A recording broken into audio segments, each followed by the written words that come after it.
Hey everybody, Brian Zane here. Well, it used to be Mad Love, but now all they've got is Bad Blood. It's time to review WWE's Bad Blood PLE that took place this past weekend in Atlanta, Georgia. First time they've used the Bad Blood name in 20 years, and speaking of that era of pay-per-views, I am going to be reviewing Bad Blood 2003 in a little bit later this month on the classic pay-per-view segment, so stay tuned for that. So yeah, the return of Bad Blood, the return of Hell in a Cell at Bad Blood. Very excited for that. The promotion for this show is very movie trailer-esque, even if the plot is a little confusing. I don't know why Triple H is having a secret meeting in a parking lot somewhere with Cody Rhodes, handing him confidential information. And Cody's like, oh, the show's going to be at the State Farm Arena. Neat. And then they're like, oh, Cody's got to do a stakeout with Metro Boomin. But why? What are they staking out for? Are they waiting for some kind of drug deal to happen outside the State Farm Arena with the Bloodline and the Judgment Day? Or who knows what the heck's going on there? I don't quite understand. It's just like elements of a crime drama trailer, but we're going to tack it onto this wrestling thing, even though it doesn't quite jive. And there is going to be another segment, a very cinematic bit we're going to talk about a little later when it comes to the promotion of the main event itself. And we also find out Paul Levesque's going to make an historic announcement tonight. It is all about the game in the Paul Levesque era, after all. Then we go to the ring to see our hosts for the evening, Bianca Belair, Jade Cargill, and Naomi. Hey, there's no room for any more than 5 matches on these shows. Our plates are pretty full with these 5 matches, and Lord knows all the ads and stuff we have to fit in here. But hey, we'll put these ladies in a figurehead place of prominence on the card. I think the role of pay-per-view host in wrestling, in WWE over the years, has been kind of a silly one, and it gets a little more ridiculous as this show goes on. But we do get them to introduce Hell in a Cell, and we see the cell lowering with the flame pyro coming from below. I thought that was pretty neat. Then we go to our first match of the evening. We're opening with Hell in a Cell, CM Punk versus Drew McIntyre. A lot of folks, me included, thought that this match really should have been the main event, but hey, in a bloodline-less era, this absolutely would have been, but that's a story for the main event. But anyway, we get the intros, and as they're making their entrances, we actually see some of the many stars and notable names you're going to see sitting at ringside here, like Goldberg and his son Gage, and Killer Mike in the crowd as well. The match begins. These dudes are just straight throttling each other, and CM Punk's pulling out tables at one point. Drew gets out this toolbox. That's going to be very important for the later in the matchup. At one point, Drew breaks off this table leg, and they're taking turns trying to stab each other with it. I swear, I thought Punk was actually going to do it, because there was this one sticky outy part of the leg, and he came right down. Looked like it was going to go right into Drew's eye at one point.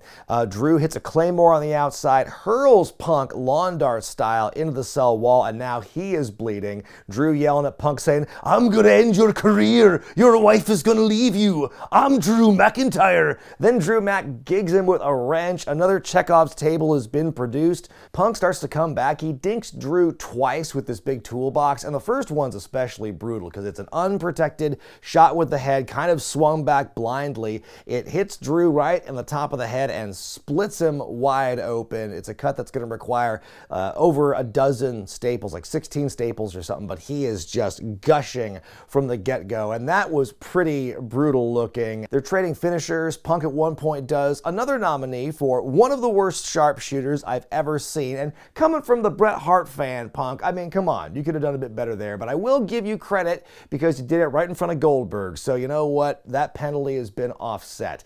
Either way, it just turns into this slugfest, this huge war, a crazy superplex to the outside through a table. Drew brings in the steps, does some moves on those. He brings in this bag. You think it's going to be thumbtacks, but nope, it's a bunch of beads similar to the bracelet that he destroyed and shoved the beads into Punk's mouth a few weeks ago. And he's going to go for this big claymore, but he whiffs it and lands spine first right on the edge of the steps. That was probably the most painful looking thing of the entire match, not including the toolbox shot. And then Punk comes back with that. He takes the beads, shoves them into Drew's mouth, hits the GTS with the big chain wrapped around his leg to win this matchup here. And boy, 5 stars. This match was absolutely great in the best ways. You know, it really brought back what Hell in a Cell is about. And I know that was kind of their mission going in.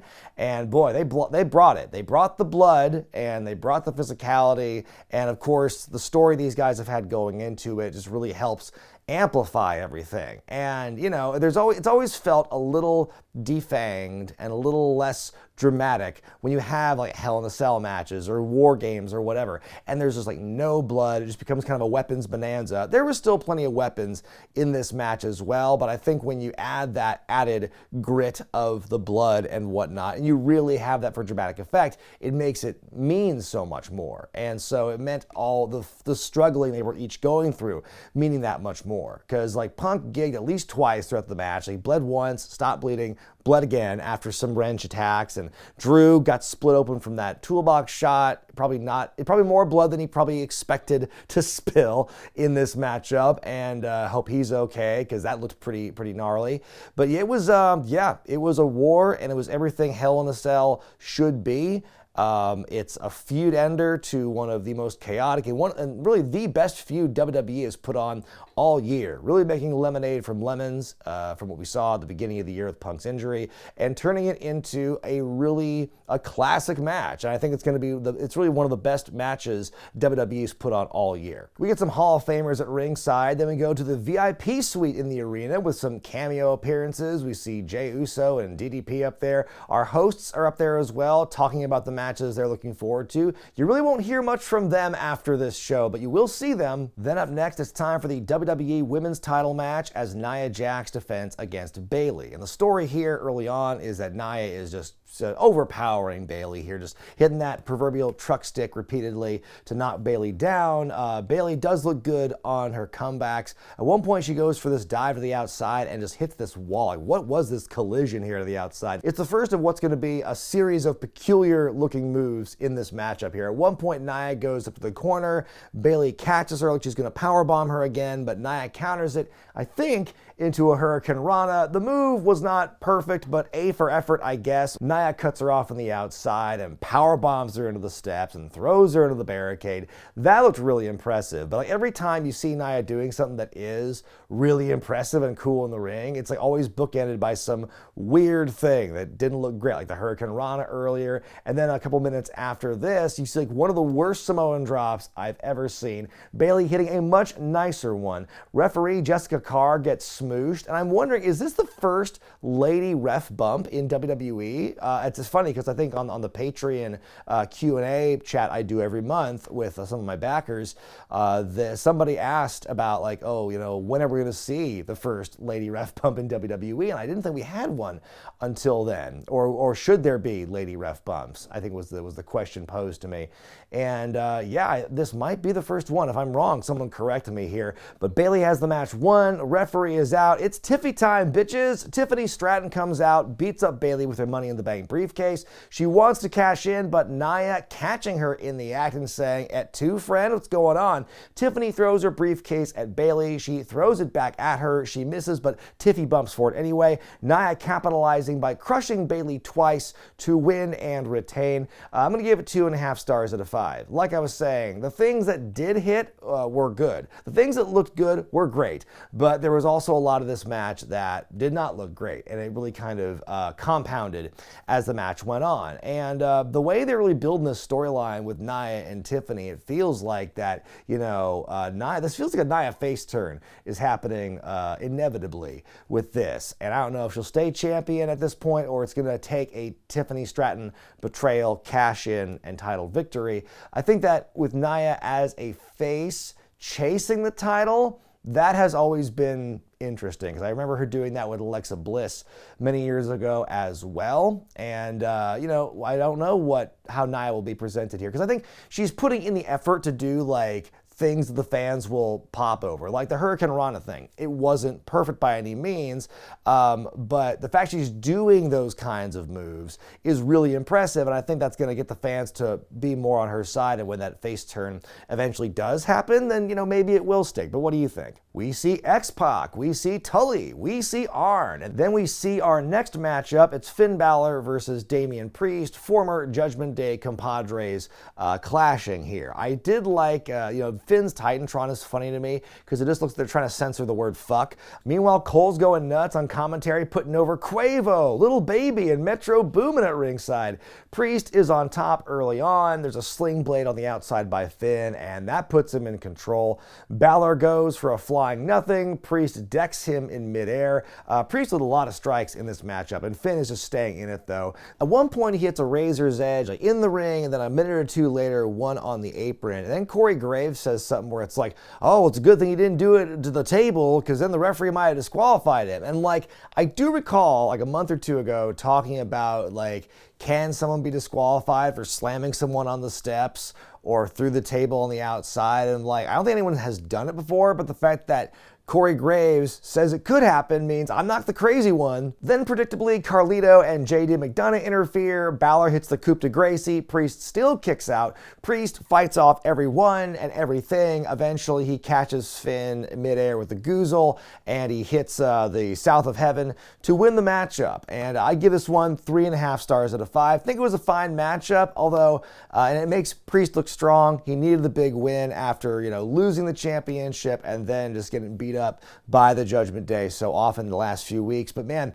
Finn does not look good in this, because I think when you look at just kind of his win-loss record and you look at how big blow-off matches end for him, he can't win as himself, he can't win as the Demon, he can't win by himself, he can't win with his friends, with all the interference from the Judgment Day, and he still loses. So man, it's not a great look for Finn. I mean, it's essentially kind of a jobber to the stars sort of thing, where he's built up, and then ultimately will lose the big thing in the end. But it's a bit saddening, but I think it's still, the match itself, I think, did a good job in getting Damian over, making him look like King Kong, bro. Papa H comes out to a big ovation. He announces the attendance, another sellout, another record gate, and he's here at Bad Blood to present the Blood Money Championship. Yes, it's the Crown Jewel Championship to be crowned to the winners of the matches between the WWE and World Champions happening at the next Crown Jewel show in 4 weeks, the men and the women.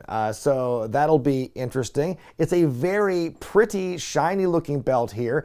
Then Gunther, the world champion, comes out, and he says, hey, Papa H, it was great when you gave me the King of the Ring crown last time we were in Saudi Arabia, and it's going to be great to run it back again in 4 weeks when you give me the Crown Jewel Championship. And before he can even get the sentence out of, boy, there's a lot of legends here tonight, there's already a Goldberg chant forming, and so he goes right to the chase, and he calls out Goldberg sitting in the front row with his son, and he says, remember when I said you were my childhood favorite when I told Bret Hart that? Well, I lied. And he calls Goldberg a one-trick pony. A wrestler like me would never be a fan of yours. And he also then calls out Gage and says, hey, I hope that your dad is a better father than a wrestler. That ultimately sets Goldberg off and gets him hopped to the barricade. Gunther says, I got 3 minutes for you, which was a great line. But then Sami Zayn jumps Gunther in the ring. We get this pull-apart brawl. And then at the end, Triple H raises Goldberg's arm, and that's the segment. And I'm thinking, man, Goldberg is absolutely going to spear Gunther and cost him the match against Cody in Saudi Arabia, isn't he? And then after I thought that, then I see the shot of Goldberg posing in the corner with the big crown jewel belt in the background. Oh no, he's going to win the belt. That's what I think is going to happen here. Maybe Gunther will win the match against Cody, and then Goldberg will show up and call him out for it. Spear, jackhammer, he wins that belt. So he's the champion of Saudi Arabia, is Goldberg, and then Gunther can just kind of carry on about his business. We see Mickie James, Diamond Dallas Page, and Scott Steiner in the crowd, back in the VIP suite. Look at this blocking for Naomi, Bianca, and Jade. It's hilarious, very natural. Suddenly, everybody smells something in the room, and it's Chelsea Green, who lost a dumpster match last week, hence the smell. She goes to leave, but Piper Niven decides to stay. This is my thing about the host segments. What's the point of having the host there when they don't really do anything? Because I don't look at wrestling as I do like Saturday Night Live. Like SNL has a host and you see them like at the top of the show to welcome people, and then like they're doing things throughout, but they're doing things. Like they're actually like acting and participating. When you see these three women, three hosts, and they're not doing anything outside of standing there in the VIP suite, and at least two of them have a belt they can hold, it just feels like they're set dressing, and it makes the whole host concept to me seem just very unnecessary. Yes, you're getting some extra names on the card, but I would rather it like set up for something or give us something to build to a match with them as the host than just have them sit there. For the Women's World Championship, Liv Morgan defends against Rhea Ripley, and Dominic Mysterio will be suspended in a shark cage. I did enjoy the preamble, the video of Liv and Dom driving through the streets of Atlanta in the lowrider and then pulling into the arena. That was a nice transition. And also the fact that it just turned seamlessly into a commercial for their new like Lucha Lowrider toy. I thought that was pretty clever. As he's being raised in the cage, they mentioned on commentary, and Rhea also says on the house mic, oh, by the way, Dom has a fear of heights. So I thought the acting by Dom was great here. I mean, assuming it is acting. Liv is working Rhea's leg a lot in the matchup here, trying to attack the vertical base. I'm loving these shots that we get from the ringside camera going across the ring up to the cage, like zooming into Dom and zooming out to reveal the match. I thought that was some fun stuff. Liv hits this crazy sunset flip powerbomb like out of the ring onto the floor, so that looks like a brutal landing for her, and then she continues the move into a powerbomb for Rhea into the barricade. That was kind of a crazy landing, but a crazy move too. Then we get this like second rope code breaker. There is like one off moment in the whole match where like I think Liv goes for the Oblivion and Rhea is able to counter it, but they recover pretty well. Liv hits that crucifix move that she started doing earlier. It's called the Home Wrecker. I thought it was a great name for that. Rhea comes back, hits the Razor's Edge, and just as she does that, it cuts to Dominic, who just like pushes the cell door open. Like, wait a minute, how long has he been working on that? They didn't show any of that lock-picking process. He just like, the way he just slowly was like from nowhere, having not seen anything before that, was just a brilliant cut. And then outside the ring, Rhea hits the Riptide on the floor. Dom falls out of the cage, but is caught by his leg with the chain. The visual and him just like stopping in midair with the chain was pretty effective moment. And then Rhea comes out. She's got first of all, Rhea's got this look in her eye, and then she tells the referee, who, by the way, the one and only time we get the referee cam in this entire match, I think, is this moment here, where Ripley goes to the ref and says, I have some unfinished business. And the ref just goes, you deserve that. I'm like, whoa, talk about a biased referee here. You go and fuck around with Dom for a minute. I got it here, Rhea, don't worry. So she gets the kendo stick. She looks right in the camera and says, happy birthday to me, and starts whacking away at Dom with the kendo stick like he's a dang old pinata. But then suddenly Raquel Rodriguez comes back and jumps Ripley, throws her in the ring. The bell is rung by this point. The match has been ended in disqualification. So she hits the Tejana bomb onto Ripley and then puts Liv's unconscious body on top as a symbolic gesture. I don't know if it was meant to be like they just messed up the order of things and it was supposed to be like a dirty cover from Raquel, or that's just how the match ended. It just felt kind of weird that she did that. But that was the ending of the match. Raquel showing up to add some extra muscle for Liv and crew. I give it 3 stars out of 5. I think these two have great chemistry together.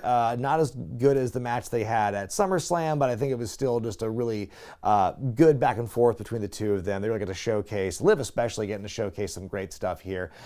Disappointing DQ finish, but it does, again, give us that new chapter. Boy, adding a lot of members to the Judgment Day.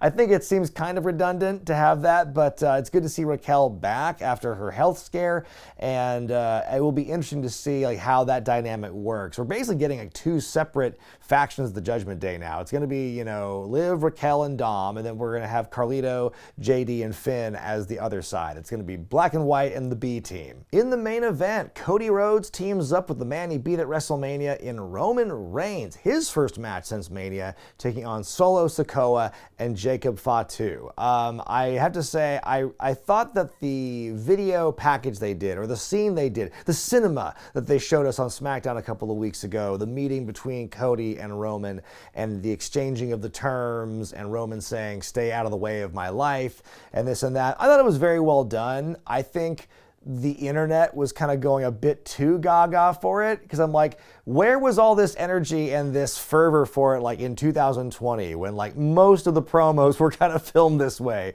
in this like post-production, no crowd sort of vibe? Like, this could have been just as effective in front of a live audience, dare I say more so, but they just wanted to, I guess, tie in more to the movie trailer, the crime movie drama of it all, kind of similar to what they did with the opening package here with, Triple H and Cody, and then Cody and Metro and all that. So it all ties into that. But I think the whole, some people saying they should submit this for an Emmy. Get the fuck out of here. The University of Arkansas Pine Bluff Marching Band playing Cody's theme. That was cool. And then we get this interesting theme botch. It's kind of rare from WWE, where you hear, wrestling has more than one royal family.